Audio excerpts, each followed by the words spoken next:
I always talk about how ducks are the ultimate gardener's companion, but today I'm going to show you why and tell you everything you need to know about keeping ducks in your garden. First of all, let's talk about why we even got ducks in the first place. A couple of years ago, we moved to the countryside in Wales and we were thinking about getting chickens because that's just like the go-to for anyone that moves to the countryside, is to just move to the country, get chickens.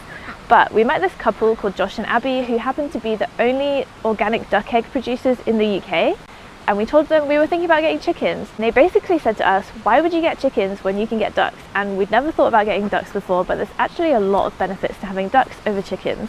One of the best things about keeping ducks is the fact that they rummage around the garden looking for insects and slugs to eat. So they really keep on top of the slug population, which is a massive help when you're trying to grow vegetables and flowers too. Another reason why ducks are amazing is actually for their poop. And ducks poop a lot, but their poop is one of the best ratios of nitrogen, potassium and phosphorus you can get of any animal.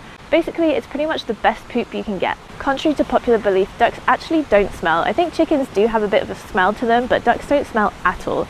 Their poop is another matter though. Ducks don't get parasites or fleas or ticks like chickens do, which can kind of make them easier to look after. In that respect, you don't have to worry about anything like that. They're also not that interested in plants. They mostly just rummage around looking for slugs and insects, so they pretty much leave your plants alone. Another reason why we got ducks is for their eggs. Their eggs can be quite expensive to buy, and also not that many people have ducks, so it's a really good thing to be able to give to people and even swap for other produce. Their eggs also taste really good and they're really good for you as well. If you're thinking about getting ducks, you need to consider what their basic needs are and what you need to provide for them in order for them to be happy. First of all, they need a clean water source. This needs to be deep enough for them to dip their heads into, as they use it to clean their eyes, their bills and even their feathers. They also need clean water for drinking too. Water for swimming isn't essential, but I would recommend it, as my ducks absolutely love swimming and I love watching them playing on the water too.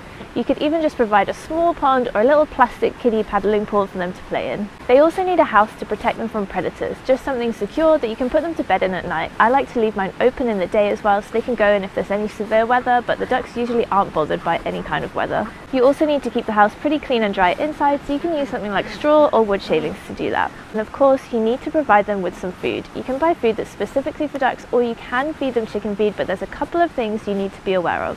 You need to make sure the chicken feed isn't medicated, as there's a chemical in there that if the ducks eat too much of it, it can kill them. Ducks also need more niacin than chickens do, and chicken feed might not have enough of this in, so you can just add some brewer's yeast to their food to make sure they get enough of it. There's a few things you need to consider if you're thinking about getting ducks. The first is the male to female ratio.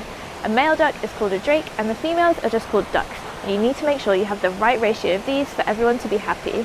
If you have too many drakes and not enough ducks, the drakes can gang up on the weaker females and this can really hurt them. So the recommendation is 1 drake to every 4 to 6 females, or you could just have all males or all females. Ducks are pretty social animals, they like to be in groups, so you can't really just have 1 duck as it would be quite sad, so you need to have at least 3 or 4 in order for them to be happy. Also, if you're planning on raising ducks from ducklings, there's a few more things you need to consider. Their needs are slightly different from adult ducks. They need to be warmer, they need to be kept safer, but I can make a separate video on this if you need me to. Now let's talk about some of the possible negatives to keeping ducks, and they can be messy but in a slightly different way to chickens. Chickens tend to scratch up the ground, whereas ducks can be a bit messy with their water. They like to splash around and it can become quite muddy, so you need to be careful about where you put their water source. Our duck pen is on a slope and we keep the water at the bottom of the slope so it drains away. You can also put their water source on top of some gravel or something like that to help it drain away. They also like to dig a little bit in the garden with their bills, but I've not found this to be much of a problem. I don't think they cause much mess as long as they have enough space. If you have your ducks in a really small space, then it's just going to become pretty muddy.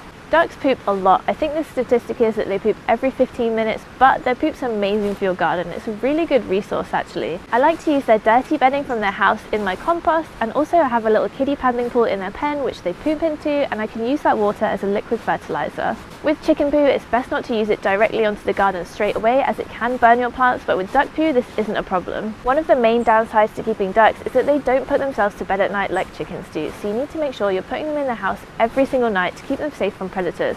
But my ducks do actually put themselves to bed at night 9 times out of 10, so I think it kind of depends on what ducks you have. I asked on my Instagram if any of you had any questions you wanted to ask me about the ducks, and there's also certain questions that I just get asked all the time, so I'm going to answer a few of those now. And the first one is, do they eat my vegetables or the plants in my garden? And to be honest, they're not that interested. They're a lot more interested in walking around looking for slugs, looking for insects. I think that's a lot more fun for them, and it must be a lot tastier for them too. but it can depend on the breed. I think some breeds are better foragers than others, and it also can depend on how you bring them up too, so that's something to bear in mind. Another question I get asked all the time is, can they fly away? And a lot of domesticated ducks are bred so that they're too heavy to fly. They basically can't support their own weight with their wings, and some of them you can clip their wings too. I'm told it doesn't hurt them at all, it's a bit like a haircut, but my ducks are just too heavy to fly. And could they run away or escape? And to be honest, my garden's not that secure. They definitely could run away if they wanted to, but I feed them lots, they're pretty happy here, they get to play in the water, so they just don't really want to escape. Are ducks or chickens better for the garden? I might be biased, but I would definitely say ducks are better for the garden. They're better at keeping pest populations under control, especially the slugs. Their poop's also a better fertilizer, and also they're just really cute and fun characters to have around in the garden.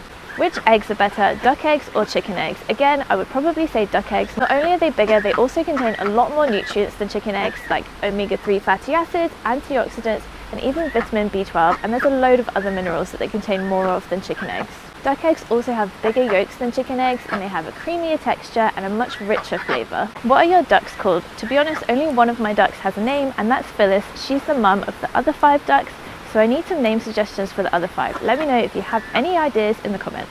Do you need a license to have ducks? In the UK, no you don't. You need to register your poultry if you have more than 50 of any type of bird, but other than that, no, you don't really need a license. A lot of people ask if ducks are friendly, and it can again depend on the duck and how they're brought up. I think the best way to make sure your ducks are friendly is to try and feed them by hand a lot and just spend a lot of time with them. That way they can become a lot more used to you, and they can be quite friendly eventually. And do they need a pond? I've already touched on this one a little bit. No, they don't need a pond, but it definitely makes them happier if they do have one, so I would always recommend having some kind of water source that they can play in. I hope this video has answered most of your duck related questions, but if there's anything else you want to know, make sure to leave it in the comments, and also make sure to subscribe too. I'm going to go and hang out with my ducks now.